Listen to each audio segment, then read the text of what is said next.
आज परमेश्वर आपके स्वभाव को बदल देना चाहता है। आज परमेश्वर आपके नेचर को बदलना चाहता है। क्या आप परमेश्वर को अपने जीवन में कार्य करने देंगे? क्या परमेश्वर से कहेंगे प्रभु मुझे बदल दीजिए, प्रभु मेरे जीवन में कार्य कीजिए? मैं आज आपको बोलना चाहता हूँ जो नया स्वभाव पा चुके हैं। Praise the Lord, Praise the Lord. अब हम आपके लिए 5वीं आयत को पढ़ना चाहते हैं। Now we would like to read 5th verse after the 4th verse. लिखा है क्योंकि यदि हम उसकी मृत्यु की समानता में उसके साथ जुट गए हैं तो निश्चय उसके जी उठने की समानता में भी जुट जाएंगे। The word of God says, "For if we have been united with him in the likeness of his death, we will certainly also be united with him in the likeness of his resurrection." जब आप उसकी मृत्यु पर विश्वास करते हैं, जब आप उसकी मौत पर विश्वास करते हैं कि वो आपके पापों के लिए मारा गया, गाड़ा गया, तीसरे दिन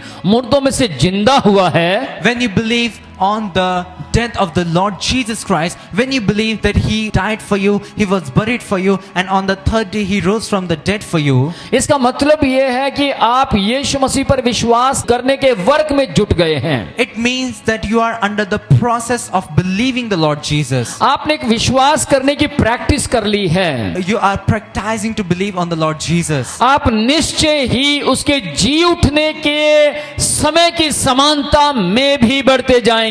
So the same way you will also become in the likeness of the resurrection of the Christ. आप उसकी मृत्यु के विषय में सोचते हैं कि परमेश्वर आप मेरे लिए मारे गए हैं। You think this kind of thing in your heart for Jesus Christ about his death, that Lord Jesus you died for me. इफिसियों 4 अध्याय की 22 से लेकर 24 आयत तक जब आप पढ़ते हैं, So when you read Ephesians chapter 4 verse 22 till 24, वहां यूं लिखा है तुम अगले चाल चलन के पुराने मनुष्य तत्व को जो भरमाने वाली अभिलाषाओं के अनुसार भ्रष्ट होता जाता है उतार डालो। the word of God says, put off the old man which is corrupt according to the deceitful desires. अपने मन की आत्मिकता में नए बनते चले जाओ। Get renewed in the spiritual nature of your mind. अपने मन के अनुसार नहीं बल्कि मसीह की आत्मिकता के स्वभाव के अनुसार नए हो जाओ। Become renewed not according to your heart but according to the spirituality of the Jesus Christ. 24 आयत में लिखा है कि तुम नए मनुष्य तत्व को पहन लो, The 24th verse says, wear the new self, जो परमेश्वर के अनुसार सत्य की धार्मिकता के अनुसार है। which after God was created in the true righteousness. तुम परमेश्वर के बीच में बनाए गए हो। You are created in the likeness of the Lord. इसीलिए परमेश्वर आपको कह देना चाहते हैं कि तुम अपने मनुष्य तत्व को बदल दो ताकि तुम सिखा सको कि झूठ अपने आप आता है, बुराइयां अपने आप आती हैं, लेकिन आत्मिकता को आपको लेने के लिए बैप्टिज्म लेना होगा। And that's what the God is saying to you.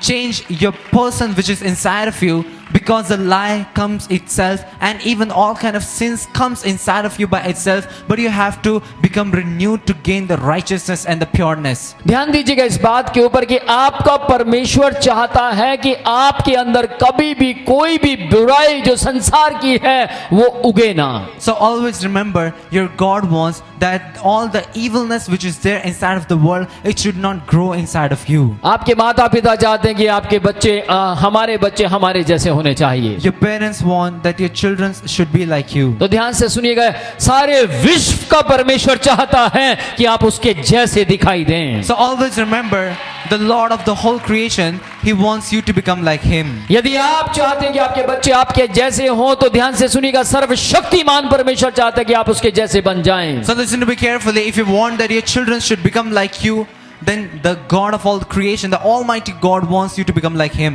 पुराने स्वभाव को छोड़ें। Leave your old person. आज परमेश्वर आपके स्वभाव को बदल देना चाहता है। So today the Lord wants to change your nature. आज परमेश्वर आपके नेचर को बदलना चाहता है। God wants to change your nature today. क्या आप परमेश्वर को अपने जीवन में कार्य करने देंगे? Will you allow the Lord to work inside of your life? क्या परमेश्वर से कहेंगे प्रभु मुझे बदल दीजिए? Will you say to the God that God change me completely? प्रभु मेरे जीवन में कार्य कीजिए। God work in my life. कई लोग जानते हैं इस बात को। Many people know this.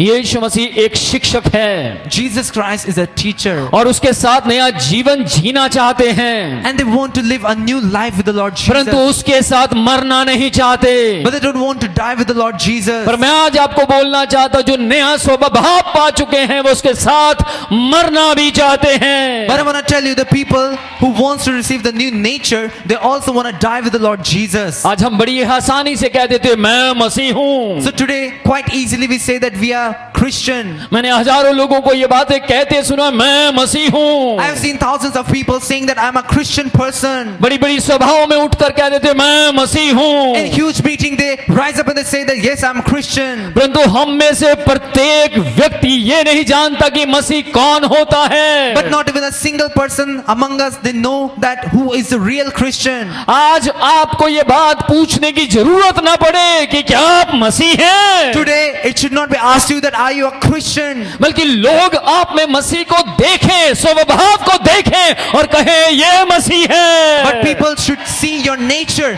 People should see your character, and they themselves should say that you are Christian. आज आपको ये बात पूछने की जरूरत नहीं क्या आप मसीह हैं, You are not supposed to ask, are you a Christian?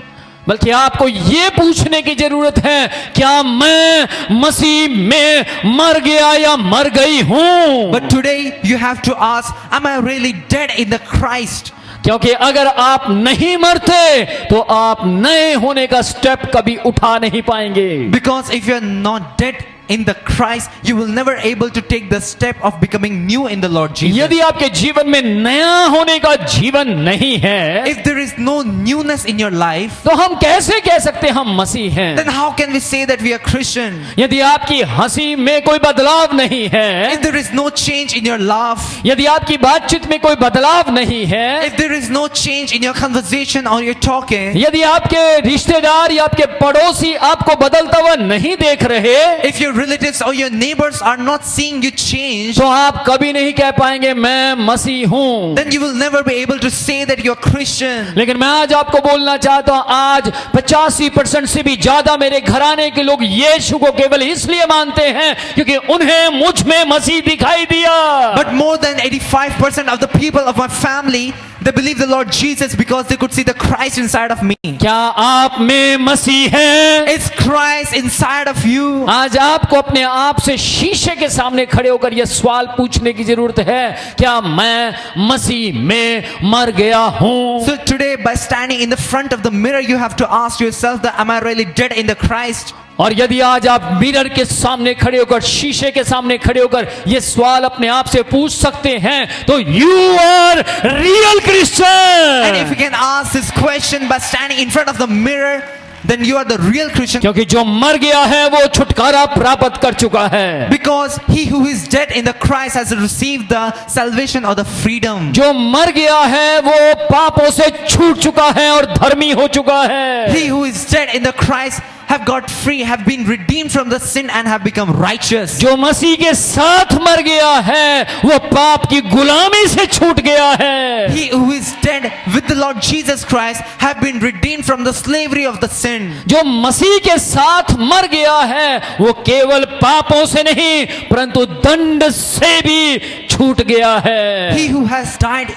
in the Lord Jesus Christ has not been just redeemed from the sin but also have been redeemed from the judgment. यदि आज आपका ध्यान बार बार परमेश्वर इस वचन के जरिए अपनी ओर खींच रहा है, इसका मतलब ये आप प्रभु के बेटे और बेटियां हैं। If God is driving your attention towards the word of God, it means you are the sons and daughters of the Lord. यदि आप बार बार परमेश्वर के वचन की ओर सुनने के लिए अपना कान उठा रहे हैं तो इसका मतलब आपके जीवन में परमेश्वर का कोई मकसद है। If continuously you're trying to raise your ears towards the word of God, it means that God has a plan for your life. और जैसे आप मसीह हो जाते हैं, And when you become Christian, जैसे आप अपने अंदर बदलाव लाते हैं, when you bring the change inside of you, और जैसे ही लोग आपको पेट्रोल पंप पर या मार्केट के अंदर या किसी बड़े मॉल के अंदर आपको खड़ा हुआ देखते हैं, and when people see you standing in a big mall or petrol pump and places like this, और लोग आपको पहचान कर कहते हैं क्या are you Christian? and people recognize you and they ask you, are you a Christian? Christian? क्या आप मसीह हैं? Are you Christian? और आप उनसे पूछेंगे आपको कैसे पता लगा? And you will ask, how did you got to know? आपकी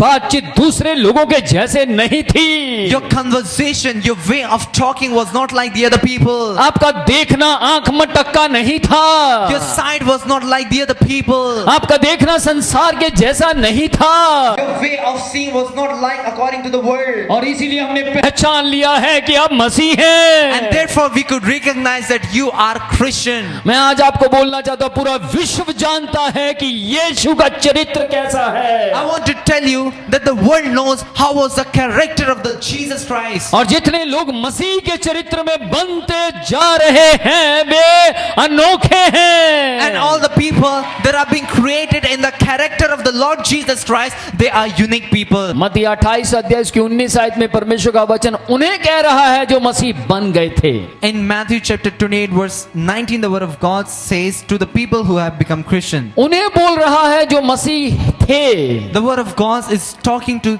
the people who are Christian, जो मसीह का जीवन जी रहे थे। those who were living the life of और Christ. उनसे क्या कहा? And what did the word of God say to them? इसलिए तुम जाकर सब देशों के, जातियों के नहीं, सब देशों के लोगों को चेला बनाओ। So the word of God says, go therefore and make disciples of all nations, और उन्हें पिता, पुत्र और पवित्र आत्मा के नाम में बपतिस्मा दे दो। baptizing them in the name of the Father and of the Son and of the Holy Spirit. इसलिए आपको जो लोग मसीह हैं उन्हें जाना है, ना केवल जातियों को। मैं कहता हूं बाइबल कहती है देशों में आपको सहायक खड़े करने हैं। So the people who call themselves Christian, you have to go to the nation and have to raise the helpers. आपको परमेश्वर के राज्य को बढ़ाने के लिए आपको सेवक खड़े करने हैं। You need to make stand the disciples to increase the boundaries of the kingdom of God. मसीह यीशु ने स्वयं जो लोग मसीह बन चुके थे उनसे कहा, Christ himself said to the people who became Christian, सब देशों के लोगों को चेला बनाओ। make disciple in all the nations. मसीह विश्व का प्रभु है। God,